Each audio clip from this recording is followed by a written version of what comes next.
الحمد لله رب العالمين.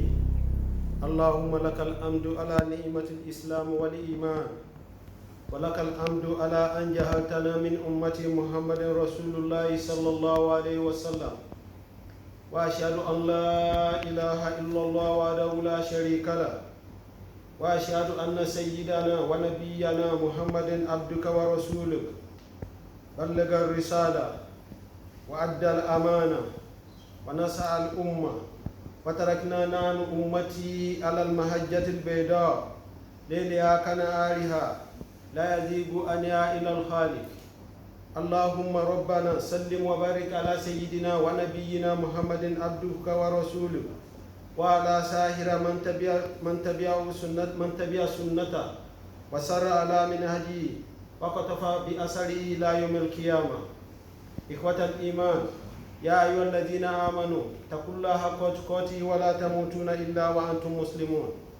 يا أيها الناس اتقوا ربكم الذي خلقكم من نفس واحدة وخلق منها زوجها وبث منهما رجالا كثيرا ونساء، واتقوا الله الذي تساءلون به والأرحام إن الله كان عليكم رقيبا. يا أيها الذين آمنوا اتقوا الله وقولوا قولا سديدا يصلح لكم أعمالكم ويغفر لكم ذنوبكم، ومن يطع الله ورسوله فقد فاز فوزا عظيما. إخوة الإيمان، السلام عليكم ورحمة الله تعالى وبركاته.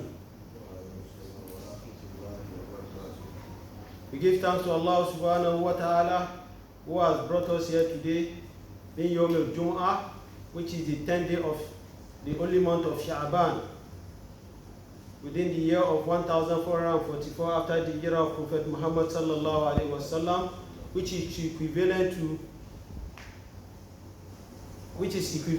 the 3rd of the month of March 2023, years after the birth of Nabi Isa alayhi salamullah. May Allah subhanahu wa ta'ala count this our gathering as an act of ibadah. Today we are going to continue about the discussion we held last 2 weeks concerning the death. And bi kudratillahi ta'ala, we try as much as possible to round it off so that we can continue with our Surah Al-Kahf that we've been treating all this while. Allah subhanahu wa ta'ala told us in the Holy Quran, as we've shared with us last 2 weeks, that قُلْ إِنَّ الْمَوْتَ الَّذِي تَفِرُّونَ مِنْهُ فَإِنَّهُ مُلَاقِيكُمْ ثُمَّ تُرَدُّونَ إِلَىٰ عَالِمِ الْغَيْبِ وَالشَّهَادَةِ فَيُنَبِّئُكُم بِمَا كُنتُمْ تَعْمَلُونَ. No matter wherever you run to, and you are trying to discharge yourself away from death, Allah subhanahu wa ta'ala said, فَإِنَّهُ مُلَاقِيكُمْ, is going to catch up with you wherever you run to. ثُمَّ تُرَدُّونَ إِلَىٰ عَالِمِ الْغَيْبِ وَالشَّهَادَةِ, Allah subhanahu wa ta'ala will now return you back to Him. فَيُنَبِّئُكُم بِمَا كُنتُمْ تَعْمَلُونَ. Whatever you have done in your act of worship, in your daily activities while you are alive, Allah subhanahu wa ta'ala will now give you the account so that you will not be evaluated. We've discussed extensively about what death is. We started this discussion last year, and unfortunately we couldn't finish the discussion, and we started 2 weeks ago concerning how we can prepare our loved ones that have transited to Allah subhanahu wa ta'ala. But part of what we didn't discuss was at the point that we discovered that somebody is about to leave or to depart this world. What are the signs that we should be observing in that particular person that is trying to leave this world? According to Rasulullah sallallahu alaihi wasallam, a righteous person will know where his final destination is going to be. An unrighteous person will also know where his destination is going to be. Imam Ahmad bin Hanbal in his Musnad told us, according to hadith that was narrated by Al-Bara bin Azib, that Rasulullah sallallahu alaihi wasallam told them that one very day they were sitting with Rasulullah sallallahu alaihi wasallam. Kharajna ma'a nabiyyu fi janazat rajul min al-ansar. Allah's Prophet Muhammed, may the peace of Allah be upon him, they sat down together with him when the corpse of one of the Ansar in Medina was brought out. They prepared it already for burial. Fanta'ena ila al-qabr. Rasulullah sallallahu alaihi wasallam now led them to the cemetery where they are going to bury him. walima yulhadu fayajlis fajalasa Rasulullah sallallahu alaihi wasallam wa jalasna hawlahu. Rasulullah sallallahu alaihi wasallam now sat down, and the grave that was dug for this particular ansar was the grave we call Al-Lahad. When we get to the discussion of grave, we are going to talk about the types of grave that we need to dig. We now sat beside Rasulullah sallallahu alaihi wasallam. Wa kana ala ru'usina tayr. The way we sat down was as if a bird has perched on us, on our head. We couldn't move our body. We were so stagnant and concentrating on what the next line of action that Rasulullah sallallahu alaihi wasallam is going to take. Wa fi yadihi awdun yunakisu fil ard. And there was a stick or a staff with Rasulullah sallallahu alaihi wasallam. He was holding it in his hand and he was using it to plow the ground. Farafa rasahu. Rasulullah sallallahu alaihi wasallam now raised his head. Faqala, he now said, Istaizu billahi min azab al-qabr. I'm seeking you people. I'm asking you people to seek from Allah subhanahu wa ta'ala from the chastisement of the grave. Rasulullah sallallahu alaihi wasallam said this, Marataini aw salasan. This Sahaba told us that Rasulullah sallallahu alaihi wasallam repeated this statement twice or triple times. Summa qala, Rasulullah sallallahu alaihi wasallam now continuing his discussion after telling them that you people should seek for protection against the chastisement of the grave. After this, Rasulullah sallallahu alaihi wasallam now said, Innal abdal mu'min, if a believer wants to depart this world, إذا كان في انقطاع من الدنيا, when he wants to transit to Allah subhanahu wa ta'ala, أقبل من الآخرة, and he has faced the direction of the hereafter, نزل إليه الملائكة من السماء. For a righteous person, an angel will come down from heaven. بيض وجوه, his face will be whitish. كأن وجوههم شمس ما كفن من أطفال الجنة, as if the brightness or the reaction of a glowing substance will be radiating on their face.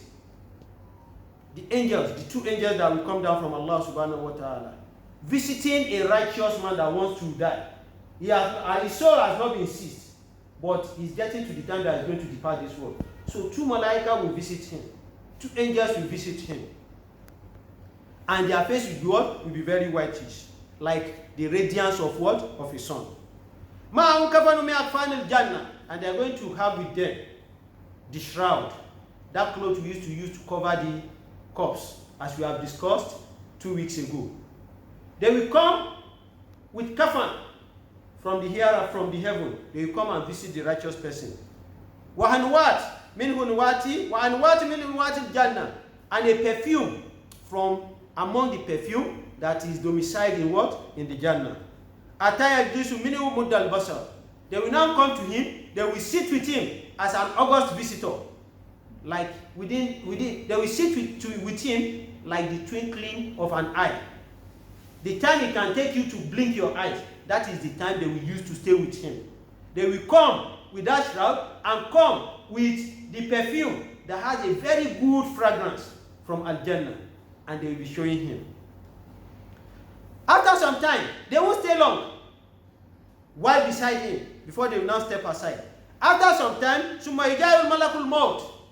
then the angel of death will now visit. This is another angel. So he's receiving two visitors within an instantaneous time.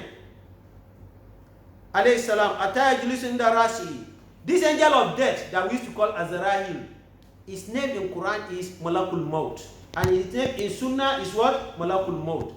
Azrail that we used to call Azrail, it might be maybe from the Israeliyat, maybe from the stories or the tales of the Banu Israel. It's not recognized as what? Azrail. The angel of death is called Malakul Maut. So we now come and visit the righteous man that is about to what? To depart the world. He will now sit beside the head of that righteous person. Fayaqul, he now say, Ayatu an-nafsul tayyiba, oh you, the beautiful soul that wants to depart this earth. Ukhruji ila magfirati min Allahi wa ridwan. Oh yeah, come out humbly, come out peacefully, and go to the blessing, and go to the honor, and go to the mercy of your Lord. the angel of death will be telling, the soul has not been seized, but the angel of death that will seize the soul is already there as a visitor. You will now be telling him that get prepared. This soul, Allah is waiting for you. Come and go and take the mercy of Allah that has been awaiting you. Qala, we now say, Faturiju tasilu kama tasilu al-qatar ma fi siqar. The soul will now come out from the body the way the moisture or the droplet of rain used to drop from the heaven. You know, it used to drop like it will be sprinkling. It will drop in pieces. The way water is being dropped from the heaven, the way rain used to drop, that is how the soul will go out from the body peacefully, or for a righteous man. For Yahudha, this angel of death, he will now take the soul.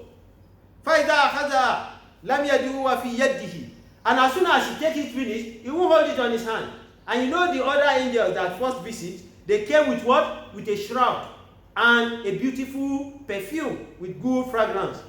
They will now place the soul inside that shroud. All these are invisible. Even the person that they are taking his soul will not see it. But they will have already shown him, as soon as he started receiving visitor, they will have shown him where his final abode is.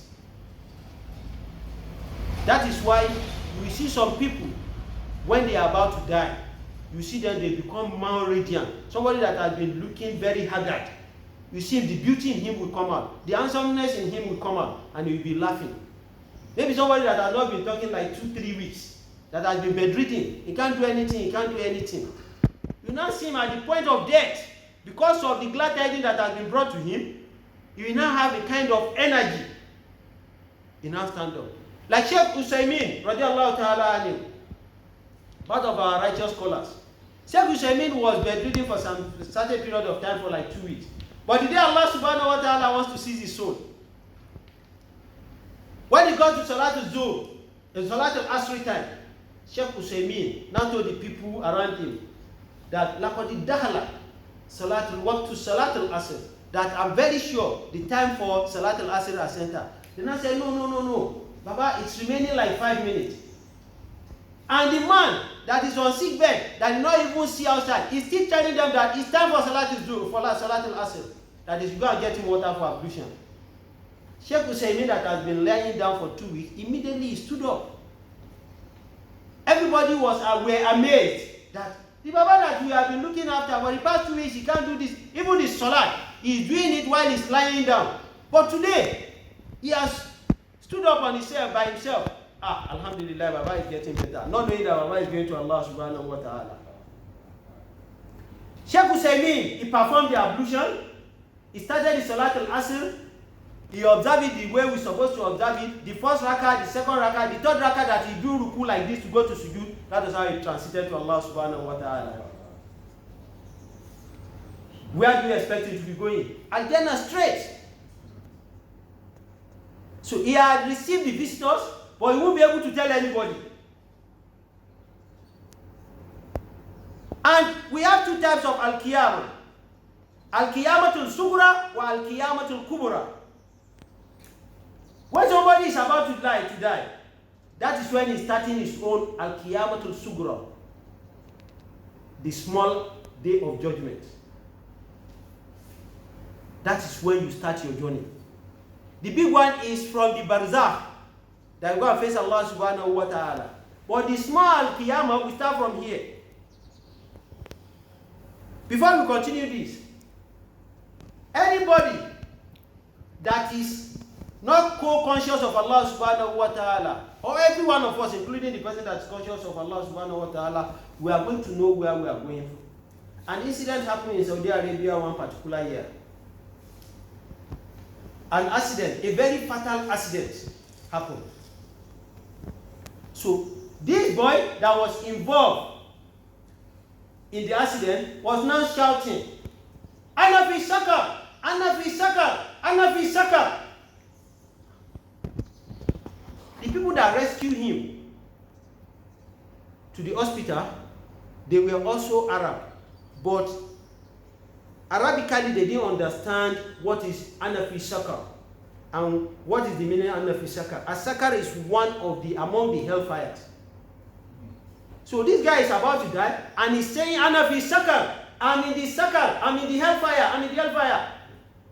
You know, we have Jahannam, we have Ja'im, we have Mutma'inna, we have Sakar. We have mentioned all these things last year. The 7 Jahannam that we have, the 7 hellfires that we have. And that of the Al-Jannah, the paradise, we have also treated them. So one among the hellfire is one we call As-Sakar. So this young guy was saying, Anafi Sakar. So among the people that rescued him, the guy finally died in the hospital. So among the people that rescued him, when he now got home, he was also a student. When he got home, he now told his roommate that there was an incident, there was an experience I gained today, but there was a language I was hearing that I don't understand. He now told his roommate that guy, before he passed out, the accidental person, before he passed out, he was saying, Anafi Sakar. That what is the meaning of Anafi Sakar? So his roommate now told him that, Sakar that he was referring to is one of the hell that Allah subhanahu wa ta'ala promised the people that are not doing the right thing in this world that they are going to enter. And Ahlul Jannah, the people that will enter Al-Jannah, may Allah count us among inmates of Al-Jannah. We are going to be asking those that enter hellfire that Ma salakakum fi sakar is ayatul Quran. This I'm pointing is from Al-Quran, I think Surah Al-Najm. That what led you to Sakar? What gave you the opportunity to enter? It's an opportunity for those that will enter hellfire. It's an opportunity that is going to be for us that we are going to enter Jannah. May Allah count us among inmates of Al-Jannah. So what gave you the opportunity to enter hellfire, not that you enter paradise the way we enter? The Lord said, Lam nakum minal musalli. We have not been praying, we have not been observing our salawat. That is possible that among these 4 conditions that Allah had mentioned in Quran that I want to read to us now, this guy must have been doing one of them. Lam nakum minal musalli. The people of hellfire that enter Sakar, they will be telling the people of Al-Jannah that, we enter Sakar because we are not praying. وَلَمْ نَكُنْ نُطْعِمُ الْمِسْكِينَ. And they are among the people that they don't feed the less privileged ones. They have, but they refuse to feed them. وَكُنَّا نَهُودُ مَعَ الْقَائِدِينَ. And we used to sit down with people that are doing fallacious activities, that are destroying personalities of people. That the utterances that have been coming out from their mouth has also led them to where they are now. They are the ones that will be sitting in all junctions, in all assemblies, to be destroying the integrity of the people that are on the high level. They are the ones that we know this lady that is going, you can't marry her, she has gone to this place, she has gone to this place, she has married this, they will be destroying her despite the fact that they don't have the hujjah. وَكُنَّا نَهُودُ مَعَ الْقَائِدِينَ. We used to sit down where we used to do amebo up and down. وَكُنَّا نُكَذِّبُ بِيَوْمِ الدِّينِ. And we are part of the people that are saying that the day of judgment will never happen. So the people that will enter hellfire, there is tendency that one of these is what will lead them to the hellfire of As-Sakar. So this other person that experienced the accident, he too, he doesn't normally observe his salawat. So when his roommate now told him that it's a name among the name of the hellfire, since that day, he did a sincere repentance to Allah subhanahu wa ta'ala and he said he will start praying. So this person now, he has known where he's going or he hasn't known. He has known that he's going to Sakar. So also, this incident also happened. Like the way every one of us, we came from our villages to come and work where we are working now. This young boy too, he used to come from their village and every weekend he will return back to their village to go and do weekend and resume back the following week. And when he's going to buy maybe Islamic literatures, Islamic cassette of different lectures to go and give to people in the village, because he had the opportunity of coming to the main town, to the municipality. So this guy also now got involved in an accident. as it happened to the other person too. But he now saying, Ya ayatuhan nafsul mutma'inna. Ya ayatuhan nafsul mutma'inna. This is what this young man was saying. Irji ila rabbiki radiyatan mardiyya. According to what we just read here now. He used to be a righteous person. And what he was reciting while he was about to pass out was, Ya ayatuhan nafsul mutma'inna. Oh, you the soul that is contented with what Allah subhanahu wa ta'ala has given him, that has the belief of Allah subhanahu wa ta'ala. Irji ila rabbiki radiyatan mardiyya. It's time for you to go back to Allah subhanahu wa ta'ala, because Allah is expecting you so that He can pamper you. The mercy of Allah is already awaiting you. The peace of Allah is awaiting you. The other one that is going to Saka is Al-Qiyamah has started or he hasn't started. The other one that is saying, my soul, go back to Allah subhanahu wa ta'ala, Allah is waiting for your soul, is Al-Qiyamah has started. Definitely he knows that he's going to Al-Jannah. May Allah let us end well. And an incident also happened in this our own state,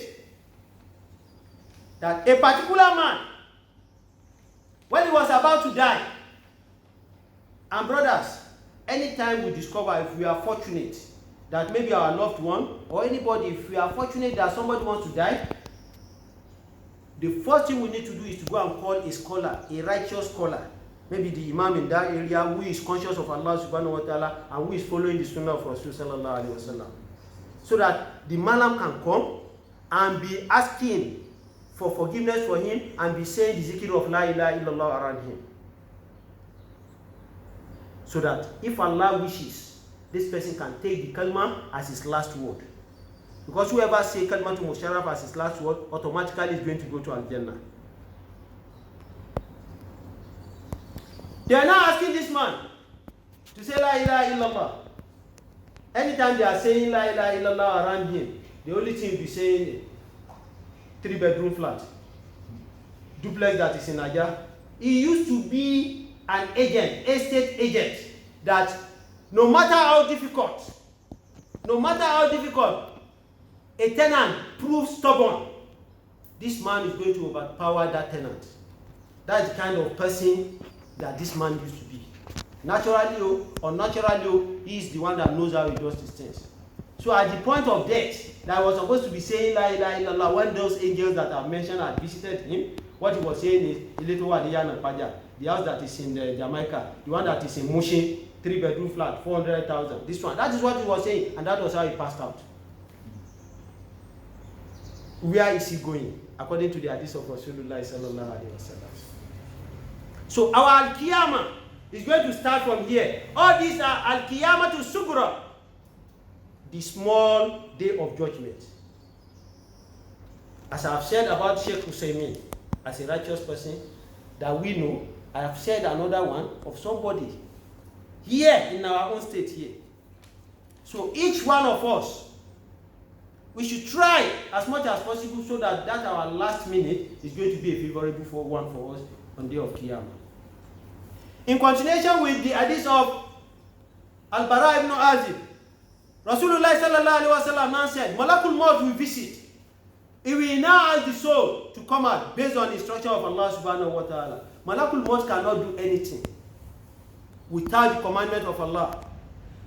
When they want to see the soul of Nabiyyuna Musa alayhi salamullah, Nabiyyuna Musa, the power that he has, only him, is the power that a good 40 men has. That is the power that Allah gives to Nabiyyuna Musa alayhi salamullah. The angel of death visited him, that he wants to take the soul of Nabiyyuna Musa alayhi salamullah. That was how Nabiyyuna Musa turned it upside down for him. He started fighting with him. He fight physically with the angel of death.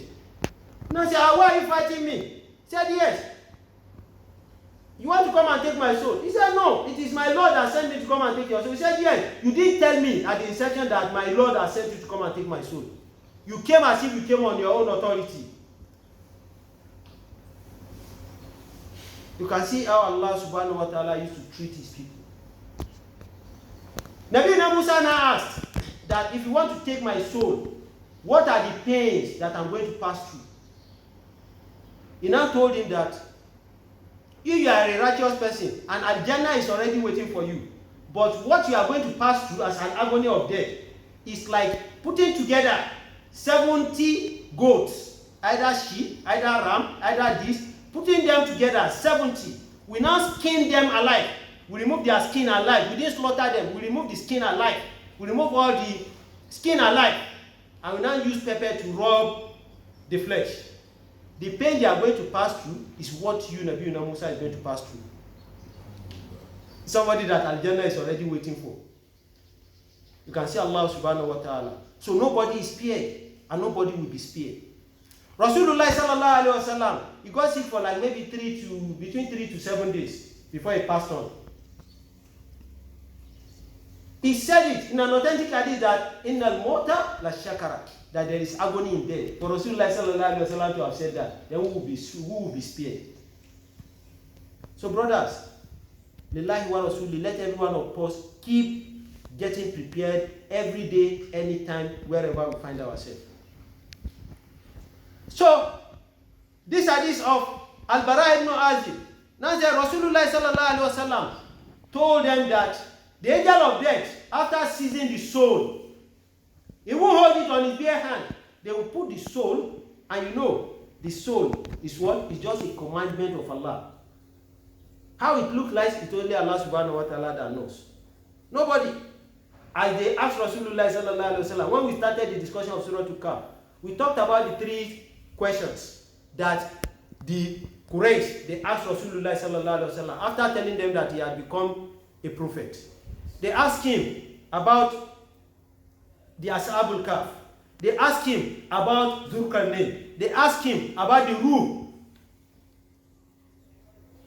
Before they now went to where? They went to Medina, the Yasrib, to go and ask them there. And Rasulullah sallallahu alaihi wasallam, Allah told him what the Ruh says, what the Ruh means. That وَيَسَأَلُونَكَ عَنِ الرُّوحِ, oh Muhammad, they will come and ask you about the soul. قُلِ الرُّوحُ مِنْ أَمْرِ رَبِّي. Tell them that the soul is a commandment from Allah subhanahu wa ta'ala. So our soul is not a bone, it's not a flesh, it's not a water, it's not a bone marrow, and it's not a blood. It's a commandment from Allah subhanahu wa ta'ala. وَمَا أُوتِيتُم مِّنَ الْعِلْمِ إِلَّا قَلِيلًا. We are not giving you anything. Insignificant knowledge is what I've given you that everybody is sharing. And I've explained the 3 types of soul that we have. So Rasulullah sallallahu alaihi wasallam said the angel, they will never hold on to the what? To the soul, bare hand like this. It will be placed in the shroud that was brought from Al-Jannah by the first set of the angels that visited the right person. And it will be on the shroud with the perfume that was brought from Al-Jannah. May Allah subhanahu wa ta'ala let them take our soul like this. وَيُخْرِجُ مِنْهَا كَأَتِيَابُ النَّفْوَةُ مِسْكٍ وَجَدْتُ عَلَى وَجْهِ الْأَرْضِ قَالَ. That when they remove the soul, finish, there's going to be a kind of radiance of perfume like that of al-misk. فَيَسَعْدُونَ بِهَا. This Malakul Maut, after removing the soul, they will now take it to the heaven. You see, this sky that we are seeing is not the heaven. This sky is just ordinary cloud. And from this to the first heaven, a journey of 500 years will be traveled. From this to the first heaven. And in between the first heaven to the second heaven, another journey of 500 years. So at each interval, at each interface of one heaven to another, is a distance of, is a journey of 500 years. And that was the journey that Rasulullah sallallahu alaihi wasallam traveled within the night. He went there and he came back and observed Salatul Subhi for the Ummah in Makkah. That was the Laylatul Isra'i wal Mi'raj. So they will not take this soul, they will take it to the heaven. بِيَا عَلَى الْمَلَائِ مِنَ الْمَلَائِكَةِ إِلَّا قَالُوا مَا هَذَا رِيحُ طَيِّبٌ. When they get to the first heaven, the angel there will now say, who is the owner of this beautiful soul that has beautiful radiance, that has beautiful fragrance? فَيَقُولَانِ. They will now say, those 2 angels that visited, they will now say, Fulan ibn Fulan it is the son of so person. Like they will say, is Sa'id the son of Allah should become? It is this, his beautiful soul that we have brought to you. بِأَحْسَنِ أَسْمَائِهِ الَّتِي كَانُوا يُسَمُّونَ بِهَا فِي الدُّنْيَا. They will now call him with the best name that they used to call him while they are alive. So, if they are calling you Afagba, Baba Malam, it's a good name for you. If they are calling you Abdul Razak, it's a good name for you. Don't let them call you Rasco. If they are calling you Saeed, don't let them call you Sedo. If they are calling you Abdul Rauf, don't let them call you Rafu.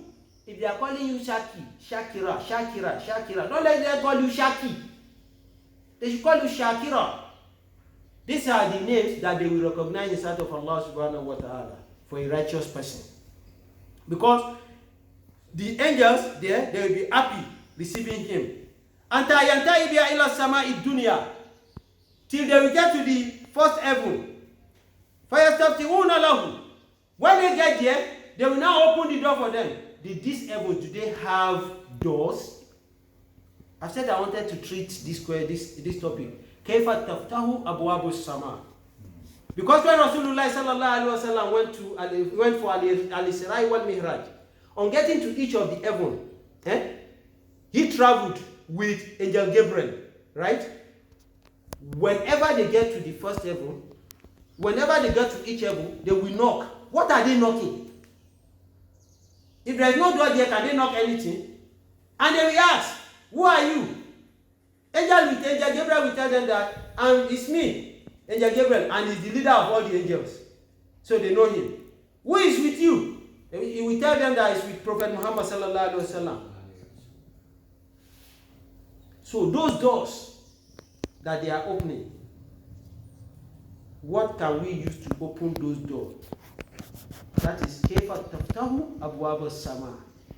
How do we open the doors of the heaven?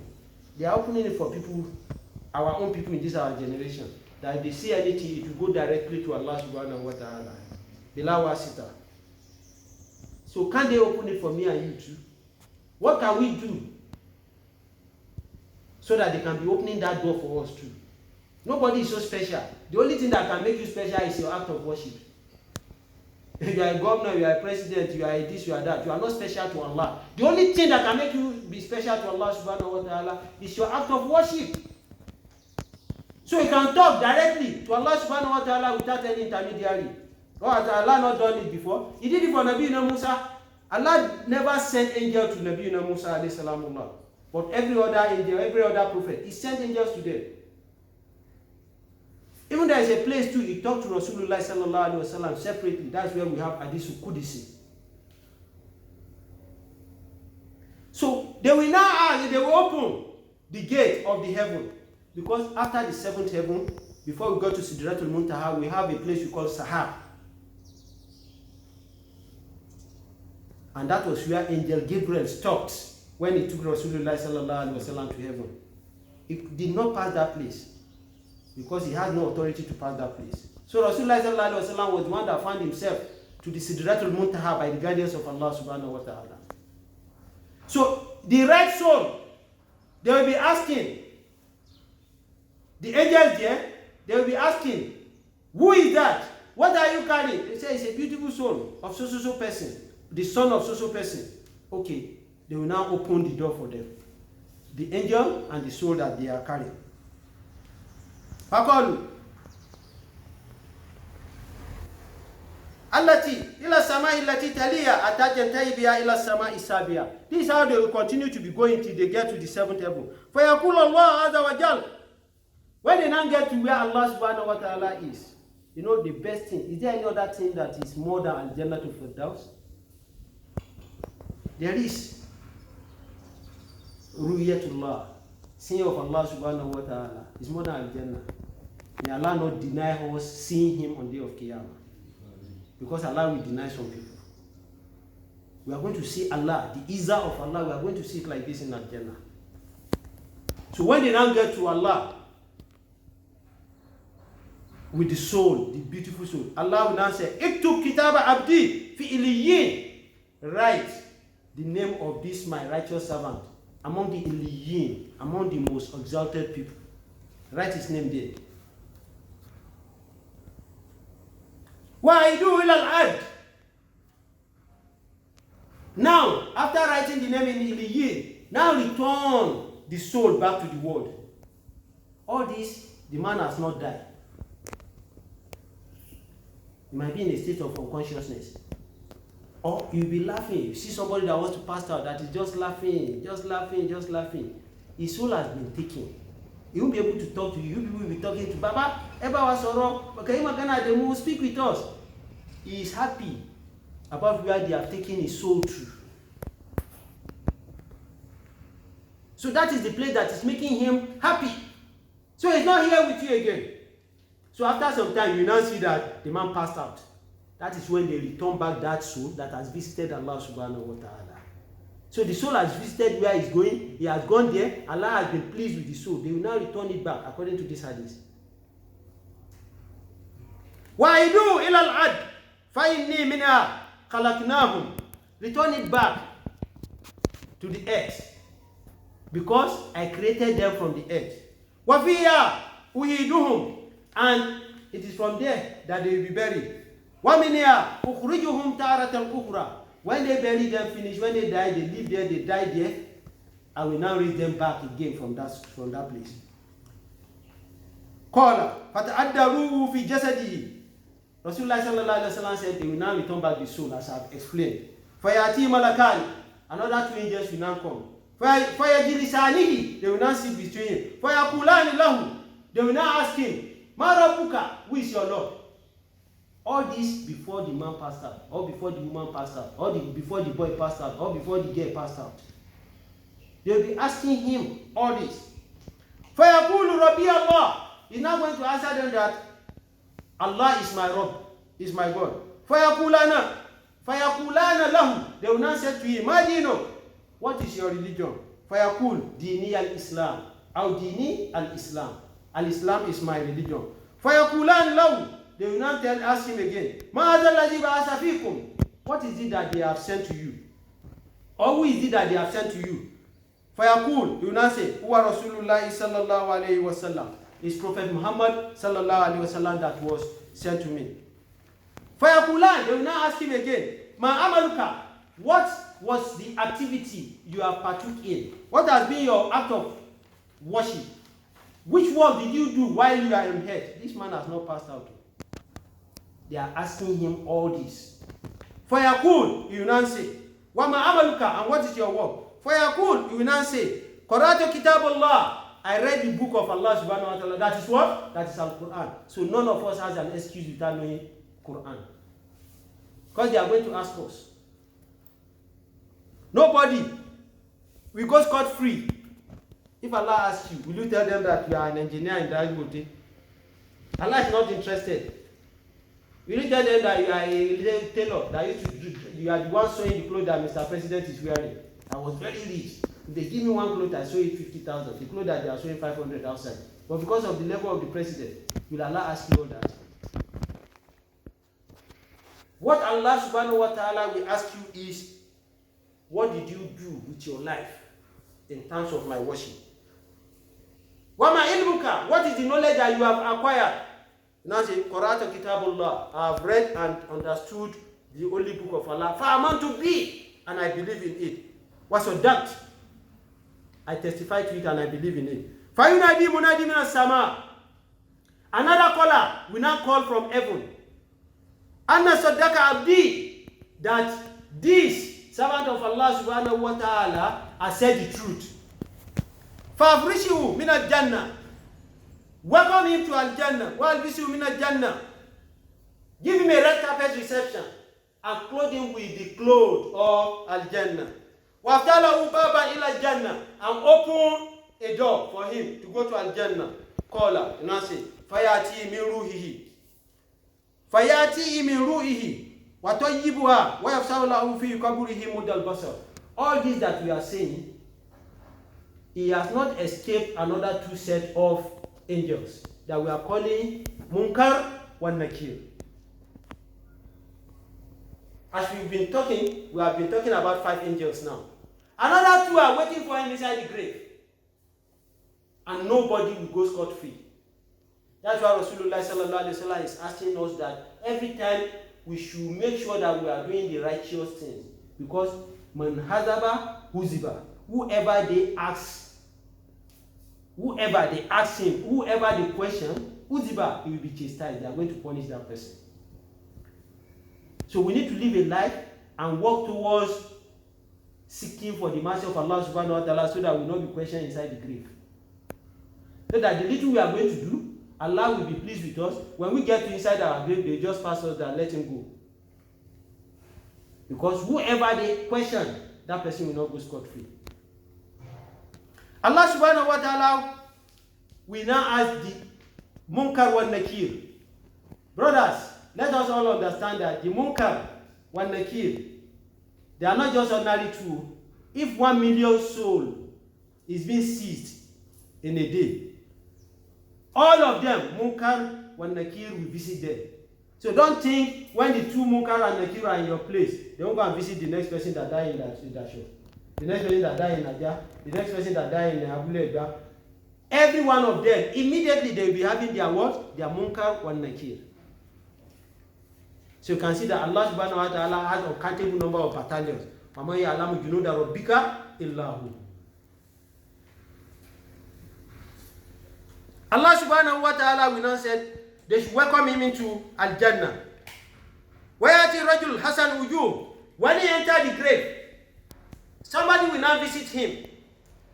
The person will have a very brightened face and is going to wear, Hasanu Siyah is going to wear a very beautiful clothes. Tayyibu Riha, and is going to be having a very good fragrance. Having good fragrance that is going to be coming out from the face. Fayaqul, the person will now say, Abshir billadhi yasharaka. Glad tidings to you for all the endurance you have endured while you are alive. Adha yawmuka alladhi kunta tuhan. This is today that Allah subhanahu wa ta'ala has promised you that you are going to enjoy. Today is the day. Who is that person that visited him? Apart from the two malaika that will visit him. It is your act of worship that will come like in form of a human being. Your salat will come. Salat al-Subi will come during Salat al-Subi. And we stay with you till Salat al-Zuhur. When it is time for Salat al-Zuhur, it will come in form of a human being to come and be playing with you till Salat al-Asr. When it is almost Salat al-Maghrib, Salat al-Asr will go. Salat al-Maghrib will come in form of a human being. When it's time, almost time for Salat al-Isha, Isha will come in form of a human being. And Maghrib will go. Salat al-Isha will now stay with you, be enjoying with you, be playing with you till Salat al-Fajr. This is how they will be relating with you till you are going to go to Al-Jannah. But the two malaika that are there to evaluate you, they are still there. So as soon as they get there, they want to start questioning you. That being your salat, your solul amal, your good works that you have done that come in form of a human being, he is the one that will now be asking them that why are you here? Why are you here? You don't need to disturb this person. He's a righteous person. Why are you here? Me, I'm the salat that he has observed while he was alive. So why are you here? Why do you want to disturb him? These two angels, Munkar and Nakir, they will go. They will come the following day. They will meet another person staying with him. Because you will never be lonely. If you are a righteous person inside the grave, you will never be lonely. They will keep on going and coming for 7 days for a righteous person.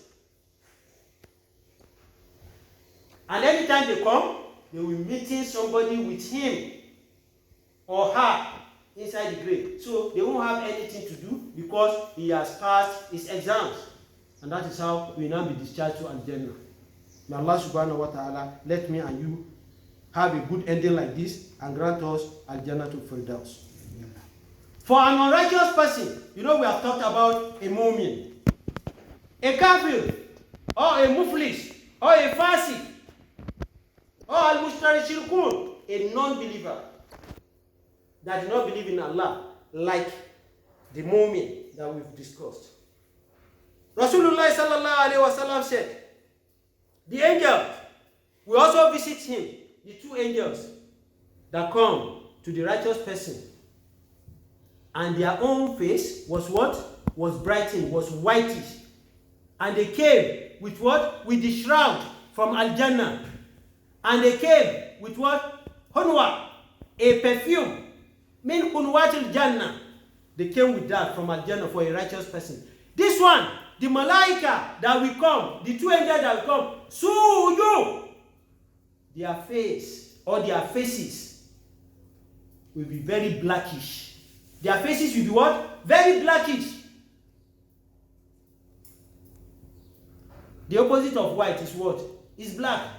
So their face will be blackish. That doesn't mean that we are black people, we are bad people. No. If we don't have honor in sight of Allah subhanahu wa ta'ala, the only Kaaba that me and you are agitating for to go, it will not be covered with what? With black cloth. So skin doesn't matter to Allah subhanahu wa ta'ala. So we are honorable people, we are valuable people, we are people that Allah subhanahu wa ta'ala give merit to. So it is, if any white person wants to be bragging to you, you tell him, yes, I'm a black person, but the only house that everybody is agitating to go is covered with black color.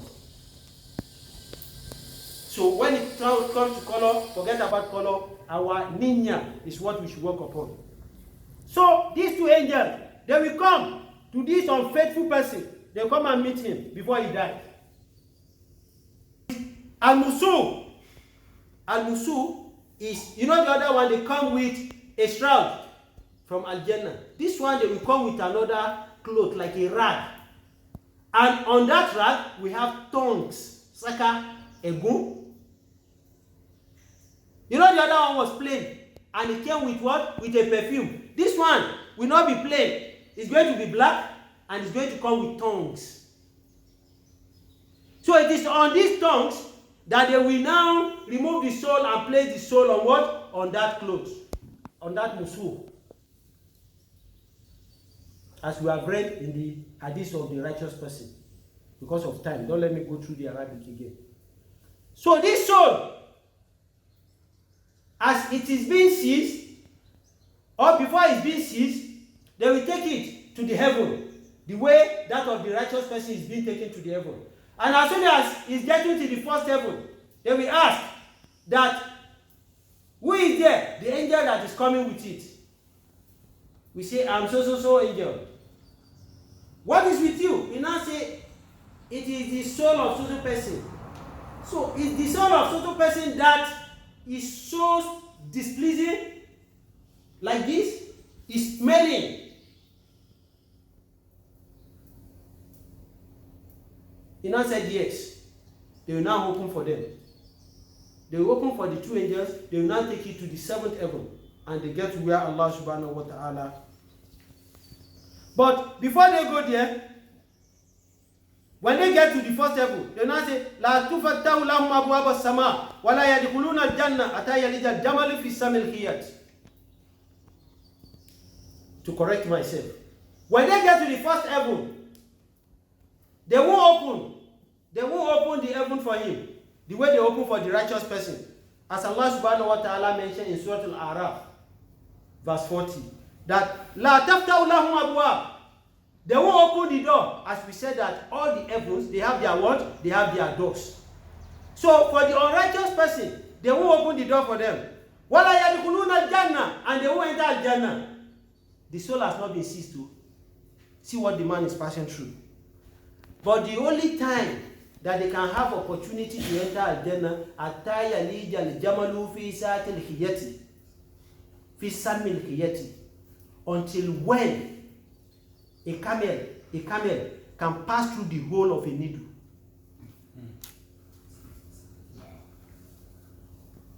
If we put 1 million needles together, so that the hole can be widened, can a camel pass through? So Allah subhanahu wa ta'ala said, before they will open the gate of the heaven, the first heaven, before they open the gate for him or her, the unfaithful person that is about to die, you know the soul has not been seized. because they will take it there and return it. Before they will open that door for him to get to the second heaven, to the third heaven, to the seventh heaven, until when a camel is an ayah. This is not even hadith. Surah Al-Araf, verse 40. That is Quran chapter 7, before Anfal. Verse 40 is telling us that until camel is being able to pass through the hole of a needle,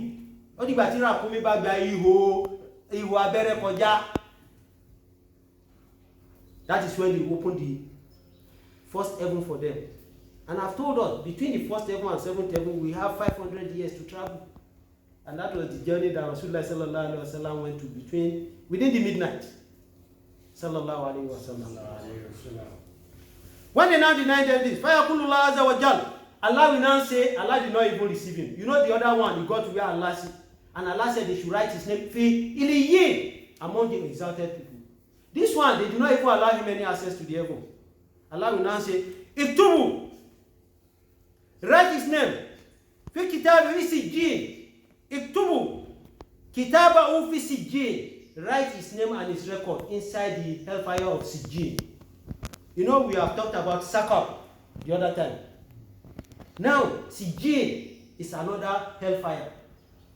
Allah will say, write his name there and his record, put it there. Fil ard sufla. You see Al-Jannah. Last year that we are talking about paradise and hellfire, we expatiated very well that Al-Jannah is up and hellfire is down.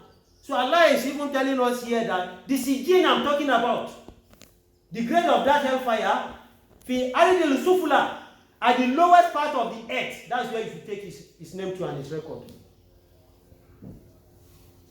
Fatatarra ruhu tar'an, and they will now struggle out his soul with force. That is where you will see some people, when they are about to die, they will be shouting. They will be saying vague languages, be saying dirty things. He will be poo-pooing, he will be weeping on his body. Allah Akbar. That's why we are saying, if you know you can't keep secrets, even if they call you, but you know whatever you see on the corpse, you will relate it out. Don't go. Because whoever exposes whatever he sees during the funeral bath of a corpse, exposes it after death, Allah subhanahu wa ta'ala will not cover his secret in this world and in the hereafter. So if you know you are a kind of person that you can't keep secret, even if you are the most knowledgeable person in that particular place, tell them that, give them one excuse. Because you know that is your own weakness. That is your own musibah that Allah has jarabeka deshi. Don't go. If you do that, Allah zai tona asirin ka nan duniya da lahira. So Allah subhanahu wa ta'ala said that they should remove his soul with force. They will remove it. Allah now said, وَمَنْ يُشْرِكْ بِاللَّهِ, whoever disbelieves in Allah subhanahu wa ta'ala, فَكَأَنَّمَا خَرَّ مِنَ السَّمَاءِ, it's just like the person that has steered the heaven. فَتَعَطَّفَهُ طَيْرٌ أَوْ تَأْوِي بِهِ رِيحٌ فِي مَكَانٍ سَعِيدٍ. It's just like person that has tore the heaven that Allah subhanahu wa ta'ala is angry with. That is the kind of person that is unfaithful to Allah subhanahu wa ta'ala. فَتَعَدَّرُوهُ فِي جَسَدِهِ. By this time they will now return back his soul back to his body. وَيَأْتِي مَلَكَانِ, and two angels will now come. فَيَجْلِسَانَهُ, they will now sit beside him. فَيَقُولَانَ لَهُ مَا رَبُّكَ, they will now ask him, who is your Lord? فَيَقُول, he will now say, ha hu, la adri. Oh my Lord, oh my head, la adri, I don't know. And the other one said, what? Allah Rabbi. God, Allah is my Lord. But this one is saying, I don't know. They will ask him another question. Ma dinuka, what is your religion? Fayaqul, he will say, Ahu, la adri. Oh my God, namutu, ankashiri namutu, bansaniba. This is how he will be shouting, I don't know. Fayaqula, ma hadha rajul ladhi ba'asa fikum. Who is the person that was sent to you? Fayaqul, you will not say, Ahu, la adri. I don't know. Oh, what unfortunate situation I found myself. I don't know. Fayunadi munadi minas sama. A caller will now call from the heaven. Anna kadhaba. that this person has said lie, is a liar. فَافْرِشْ لَهُ مِنْ نَارٍ. Okay, open a place. Give him a carpet from the hell. وَافْتَلَهُ بَابًا مِنْ أَبْوَابِ وَافْتَهُ لَهُ بَابًا إِلَى النَّارِ. And open a door for him to go to the fire. فَيَأْتِي مِنْ هَارِهِ وَسَمُومُهَا وَيَدِقُ عَلَيْهِ الْقَبْرُ. The heat intensity of the hellfire will now start radiating onto him. He has not even entered the grave. He will have started feeling all this heat. And Allah subhanahu wa ta'ala, through the caller from the heaven, will now say that the heat of the hell should be radiating onto him. And after he is being buried, the grave should tighten him. Rasulullah sallallahu alaihi wasallam told us that whoever the grave becomes tighten on him, the right hand side ribs. You know, we males, we have 9 ribs on the left and on the right. Our females, they have what? They have 7. Biologically, I think I'm right. So, and we have maybe a thoracic vertebra or whatever that is in between the 2 ribs that hold them together here. These right hand side ribs and that of the left hand side ribs, 2 of them will now cluster together for an unfaithful person inside the grave. That is what this hadith is saying. Until the left hand side ribs superimpose on the what? On the right hand side ribs. So you can see that what is behind 7, what is behind 6 is more than 7. Like the Yoruba people used to say.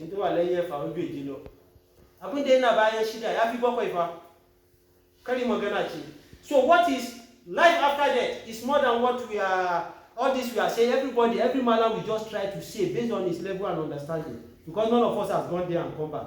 But we must believe and authenticate what Rasulullah sallallahu alaihi wasallam has told us. And that is what Allah subhanahu wa ta'ala has revealed unto him. And from there, وَافْتَحُوا لَهُ بَابًا إِلَى النَّارِ فَيَأْتِي مِنْ هَارِهَا وَسَمُومُهَا وَيَدِقُ عَلَيْهِ قَبْرٌ حَتَّى تَخْتَلِفَ فِيهِ أَضْلَاعُهُ وَيَأْتِي رَجُلٌ قَبِيحٌ inside the grave. A rajul, a man, will now come. قَبِيحُ الْوَجْهِ, his face is very ugly. It will look like an amoeba. قَبِيحُ الشِّيَاطِ, his clothes will be very raw, very tattered. He's not somebody you can give any reception to. Mentally, he will have a very unpleasant aroma, odor. His face is very ugly, his clothes is very tattered, and he's smelling horribly. Very horrible odor will be coming out for him. And I say, Abshir billadhi yusahuka aza yomuka allazi kuntu tu'adun. I'm here to give you the good news, minus good news, the bad news of what you have worked for and what we have prepared for you as a promise. We have told you to do right. You refuse to do right. Okay, what we have promised you, that they are telling you when you are on the head, that you are saying is a lie. Okay, come and take it today. Fayakun. You not tell him, Ma'anta, who are you? Fawajuka waju yujahi bishar. You now say, you that you are talking to me. The soul, the person, the corpse inside the grave will now be telling the visitor that visited him that who are you? They now tell him that, yes, I am the work that you have worked while you are alive. I am the riba that you have taken. I am the adultery that you have performed. I am the stealing that you have done. I am the chastisement of people. And the arrogancy you have done in life. I'm the one that I'm in front of you today. I'm here to reward you. Fayaqul, anna amalukal khabisa. Fayaqul, and all the filthy things that you have done while you are alive. Fayaqul, now say, Rabbi, la taqumu sa'a. Oh Allah, don't let the devil, the Lord, don't let it happen. That is what that unfaithful person is going to say. We can see that we have a parallel line in between the righteous person and the unrighteous person.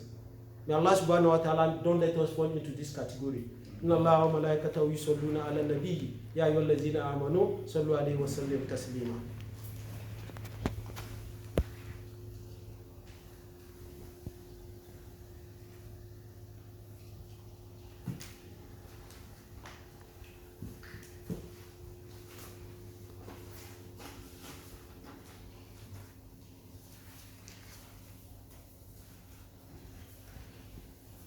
Alhamdulillah, wa salatu wa salamu ala ma la nabiyya ba'da. We give thanks to Allah subhanahu wa ta'ala who has given us this opportunity to be here today and has given us life to be here. May Allah subhanahu wa ta'ala count this as an act of worship from us. May it be hujjah for us and not hujjah for us on the day of Qiyamah. May Allah give us good life, increase us in Iman, give us good health, and give us longevity so that we can serve you more. And let us return to you as a fulfilled person and not as a toxic person. So we have talked about the situation that humanly and discretionarily we can judge somebody that is transiting to Allah subhanahu wa ta'ala. That from what we have seen before he passed out, this is where this person is going based on Quran or Sunnah.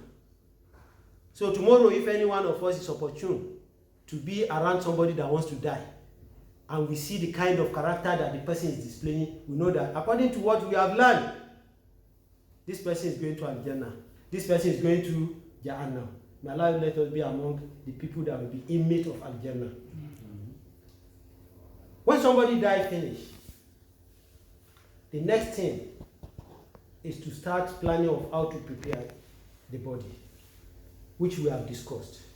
And we said that it is rewarding that we should announce so that we can have large number of people to perform the Salatul Janazah. There is nothing wrong in that, Islamically.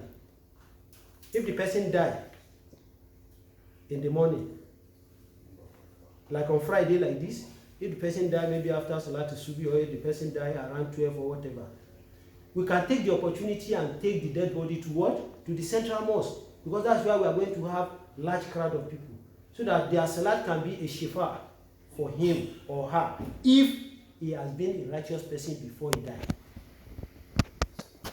You can see I'm putting the conditional clause. Rasulullah sallallahu alaihi wasallam told us in an authentic hadith that a righteous person, if he dies, if 40 people that are conscious of Allah subhanahu wa ta'ala are among the people that perform his janazah, salatul janazah, that person, wajibati alayhi jannah, is going to enter Jannah straight. But if that person is not a faithful person while he was alive, he might not benefit from this opportunity. So let's ensure that we are doing the right thing and the right time, because we don't know when the end will come. We've discussed about how to get the shroud that we need to use for clothing our late ones, our dead ones, our loved ones that are passed to Allah before us. And I told us that the best thing to do is to take from the money of that person that just passed on. If you have access to his money, if he doesn't have the clothes being prepared, you take from his money. If there is no money that you can have access to from his money, then from his parents if they are alive. Because they will benefit from his properties. They are entitled to whatever he leaves behind.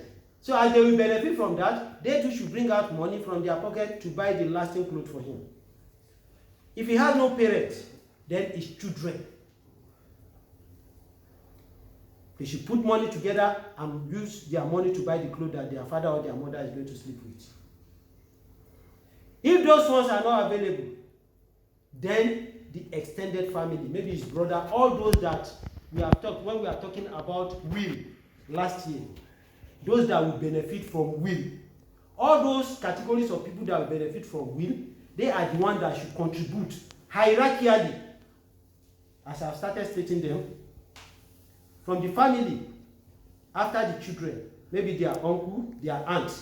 So if all these people are not available, that is when we now go to maybe the masjid where he used to pray.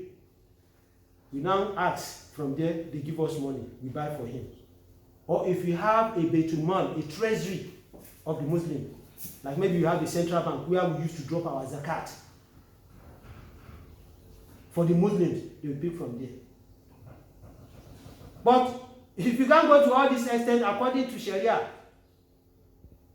if anybody around say, I want to do sadaqah, he pick out his own money personally and buy it, But the best upon the best is to take from the resources of the person that just passed on.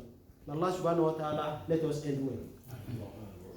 We've talked about how we need to prepare our late ones, the corpse. What I didn't mention 2 weeks ago was that Rasulullah sallallahu alaihi wasallam told us that anywhere we die, that is where we should be buried. Islamically, transporting dead body from one place to another is not part of Islam. Because the land that he died, maybe that is where the sand that they used to create him, or that Allah subhanahu wa ta'ala used to created him, that was where it was fetched. And nobody will die where Allah subhanahu wa ta'ala has not destined him to die. Some people will die, we are going to see their dead body. We are going to bury them. Some people, we won't see their dead body. Some people will die inside animal inside the sea. That's where their own grave will be. You keep on waiting at the seashore. That maybe after 3 days, the ocean will bring the dead body out. Already, the shark and the whales, they finished him or her.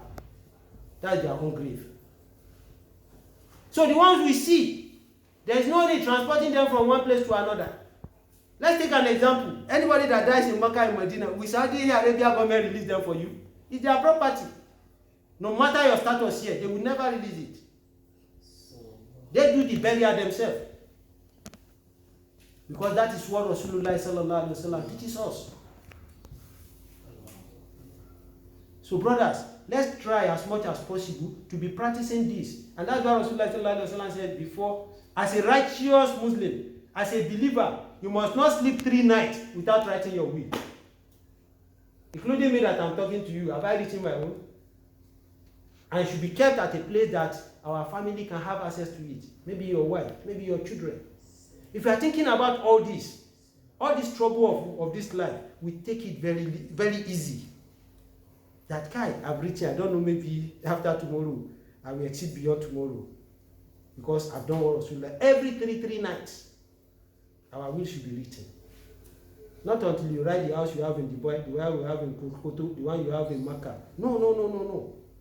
The people you owe money, you write it. The lady that you are promised that you are going to marry, that you don't marry her, you write it. The one that maybe during youthful age, you did unnecessary thing that you are not supposed to do. That you want to see her to seek for her forgiveness. Because she wait for you at the boundary of the day of Qiyamah. Those girls that you have denied, that you have cheated. Those of you that you struggle in life to become what you become. But that girl that you are promised, she has stolen her mother's money to finance your school fees. But when you finish school, you say, Kai,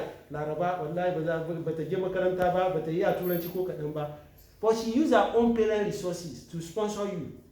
So when you now saw one chinyere that can just say go and come, is that part of success in life? Is it not just ordinary language? You now say, no, she's not beautiful again. She's not civilized. But she has used her mother's uncivilized money to treat your own life. All those ones, you must seek for their forgiveness. So because if you don't do that before you leave this world, they are waiting for you at Bazaar. Bazaar can which about? Oh, Nikodao. Do you yarinya the mother gamu chuta? Aja le mesu and miss Gafara Bulinsu. Upama $30. Some have aborted 2-3 pregnancies for some people. Those children that you aborted, they are waiting for you already. So their mother that you have cheated, she's also, you see that load is much on your transformer. Yazaka carry. No, you not to Maka Kagagara. Erutiego Libe, Torikin Towil, Wazari Khalil, Wamulu Sekil Wakevantia. Your own load, you have not been able to carry it. Gashi, Kadora. Angia Makachona generator is 5 kVA. Kaji Kadora, now you 75 kVA. Chebo ni lameni. But that kama utawa. Inna Rabbaka labil mirsad. Allah yana jiran kowa. Do want the money gamun chuta. We want that in your that we have cheated. Let's go and seek for forgiveness from them. And thank God we are in a jet age now that can just pick your call. And call her. Tell her true. Allah kiyape mu abunda muka yi shekara 10 baya kiyape mu. Bintu ogunta se lodun mewa sẹ́yìn dákun foríjì mi. Forgive me. We want now. Domin ba yi ba kai. Ranar kiyama yawma tubula sara'ir. Allah ya samu gama lafiya. To we are not expected to be carrying our corpse from one place to another. That is the Sharia of Islam. All what we are saying here is based on what Quran and Sunnah of Rasul sallallahu alaihi wasallam said. That one sheikh said this, one clinical said this. No. Quran and Sunnah of Rasul.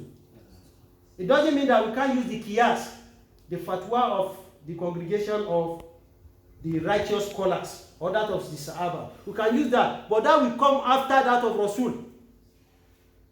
Rasulullah sallallahu alaihi wasallam, they never carried his body away from where he died. He died in the room of Aisha, Sayyidatuna Aisha. And they just lifted him up and they buried him.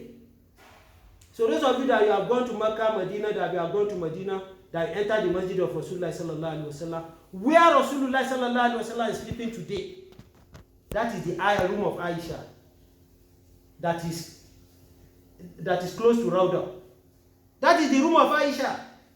And Rasulullah sallallahu alaihi wasallam, nobody begged him to remove his clothes like this. What condition can lead to that won't remove the clothes of a corpse? We are going to get to there, inshallah, because I want to round up this talk today. So, we are not asked to move our corpse from one place to another. The only person, best to my knowledge that I have known so far, that has been moved from the initial location to another place was Nabiuna Yusuf, alayhi salamullah. During the time of Nabiuna Musa, alayhi salamullah, he was buried beside River Nile. So when the tributaries of the river was expanding, for the water not to expose the body of Nabiuna Yusuf alayhi salamullah, Allah instructed Prophet Musa that he should go and exhume the corpse of Nabiuna Yusuf and relocate it. Today, can we do relocation of our corpse from one place to another? Halal. Even that of my grandmother was done after 20 years. And a lot of things will happen. You meet some of them that are never decayed. Does that mean that they are righteous people? That's another case. Nabiuna Musa alayhi salamullah, Allah sent him on an errand. Allah never told him where the grave of Nabiuna Yusuf was. And the only person that was living, that was existing on the earth then, that knows where that grave was a non-believer. The name of that woman was called Maryamu bintu Namus. Nabiuna Musa went as far as locating that woman.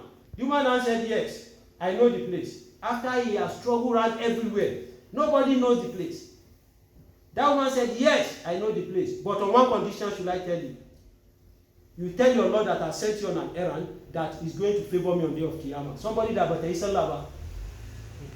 That went over Jali alone. That is Allah Sata.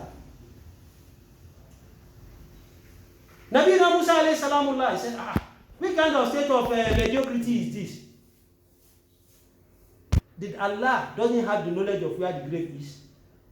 Why did Allah ask Nabiuna Musa to go and be doing all that research up and down? Because Allah subhanahu wa ta'ala want to be merciful on that woman. Allah fẹ́ kẹ́ni. Allah yana so irami chetani. So, Nabiuna Musa, after getting this condition, he went back to Allah. Allah, you are the one that sent me on an errand. Yes. But the person I located that knows the place gave me one condition. Allah said, yes, I know he has given you the condition. Go and tell her that whatever she wants, you are going to grant her. Somebody that has never prayed. So you can see that it's not only your prayer that can grant you a Jannah.